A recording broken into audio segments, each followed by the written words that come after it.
शिर्डीतील 4 acre जमीन खरेदी प्रकरणामध्ये देखील अशोक खरातचं नाव समोर आलंय। अशोक खरातसह 5 जणांवर गुन्हा दाखल झालाय। मूळ जमीन मालकाच्या तक्रारीनंतर हा गुन्हा दाखल करण्यात आलाय। खरेदी व्यवहारात फसवणूक केल्याचा आरोप खरातवर आहे। अशोक खरात, पत्नी कल्पना खरात, मध्यस्थ अरविंद बावके, किरण सोनवणे आणि अशोक तांबे अशा 5 जणांवर गुन्हा दाखल करण्यात आलाय।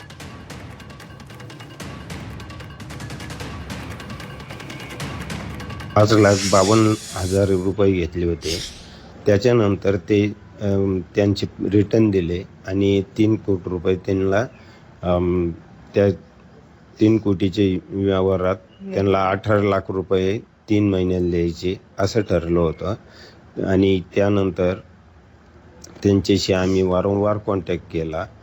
रिटर्नचे कागद बनवलेले होते, खरेदी म्हणून ते बोलले आणि त्यानंतर साठेखत आणि त्या अगेन्स्ट MOU जे करून घेतलेलं आहे रिटर्नचा, त्याच्यासाठी आम्ही काल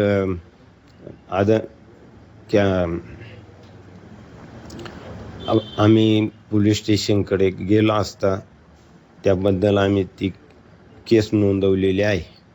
आमची खूप मोठी फसवणूक झालेली आहे। 2 वर्षासाठी ठेवलेली जमीन म्हणून आम्ही त्याच्याकडे हाय बा आमची जमीन आहे, आम्हाला रिटर्न घ्यायची म्हणून आम्ही याच आशेवर जगलो। माझा परपंच त्याच्यावरच आहे।